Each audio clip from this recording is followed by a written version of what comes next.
The Bible teaches us many important lessons, including one of the most famous parables ever told, the story of the prodigal son. But what exactly does it mean?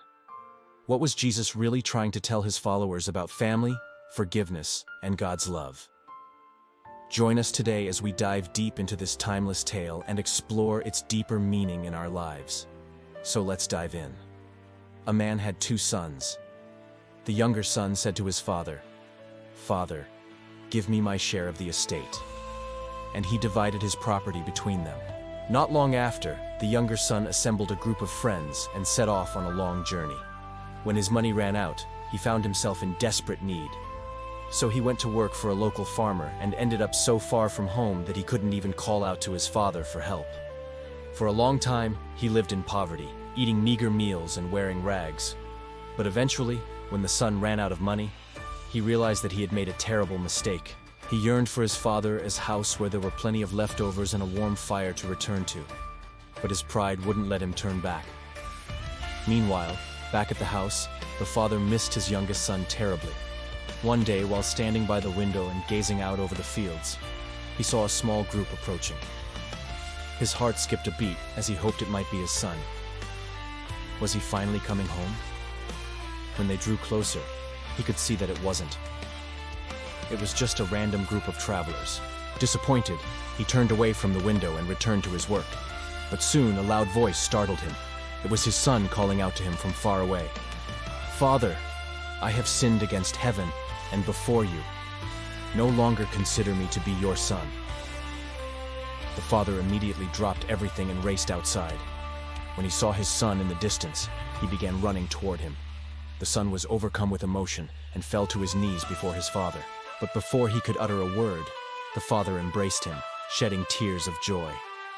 Overjoyed, the father ordered his servants to bring out the finest robe and put it on his son. He slipped rings on his fingers, put a crown on his head, and led him into the banquet hall.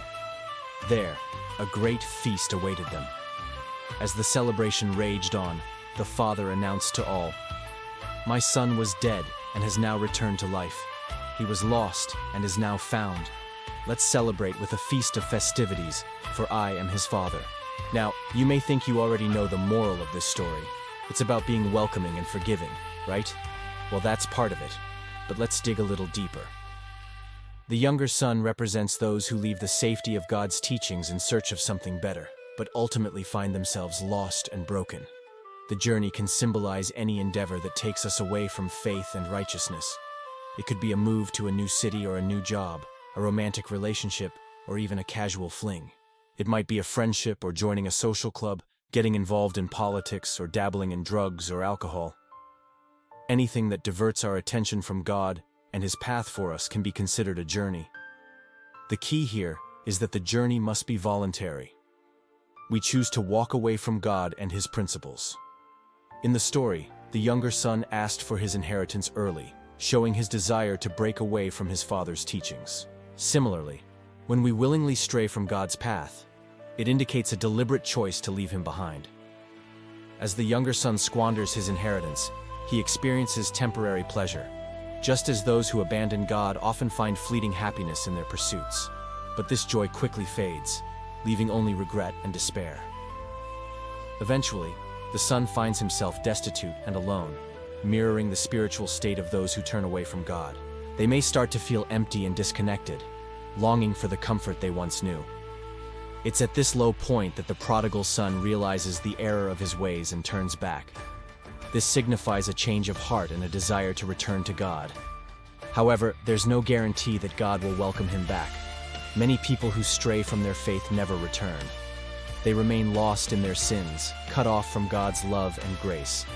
The father's reaction upon seeing his son is crucial.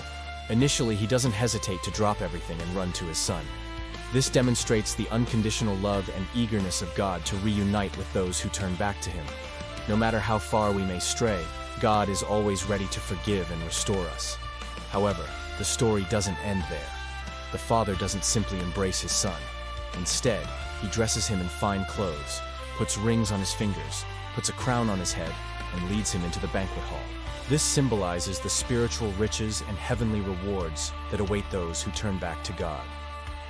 It's a reminder that our relationship with God is not merely about avoiding punishment, but also about embracing the blessings and joys that come from living a life guided by His teachings. In Luke 15:7, Jesus says, "I say to you likewise, there will be more joy in heaven over one sinner who repents than 99 just persons who need no repentance." This verse emphasizes the immense joy and celebration in heaven when someone who has strayed returns to God. It reminds us that God's love and forgiveness are not limited, but extend to all who seek Him. In Luke 15:24, Jesus says, "This son of mine was dead and is alive again. He was lost and is found." And we had to celebrate and rejoice. This verse highlights the overwhelming joy experienced by God and those who witness the return of a lost soul. It emphasizes the transformative power of repentance and the restoration of a broken relationship. The story of the prodigal son holds profound theological significance. It illustrates several key aspects of our relationship with God. Firstly, it emphasizes God's unconditional love and forgiveness. No matter how far we may stray from His path, God's love remains steadfast, and He is always ready to welcome us back. Secondly, it highlights the consequences of rejecting God's teachings. Choosing to ignore or reject His guidance can lead to temporary pleasures, but ultimately results in emptiness and despair. Thirdly, it showcases the importance of repentance. Turning back to God with a sincere heart is essential for experiencing forgiveness and the restoration of our relationship with Him. Finally, it emphasizes the abundant blessings that come from living a life guided by God's teachings. By following His path, we open ourselves up to a life filled with purpose, meaning, and eternal rewards. In essence, the story of the prodigal son serves as a powerful reminder of God's unwavering love, the need for repentance, and the abundant blessings that await those who choose to follow His teachings. So, brothers and sisters, I urge you to reflect on your own relationship with God. Are you living a life guided by His teachings, or have you strayed from the path He has planned for you? Remember, God's love is boundless, and He eagerly awaits your return. If you have strayed, I encourage you to turn back today and experience the forgiveness and joy that come from a life lived in accordance with God's will. If you like this video, please hit the like button and subscribe. Also, don't forget to leave a comment below. Write a prayer request if you want us to pray for you or for someone else.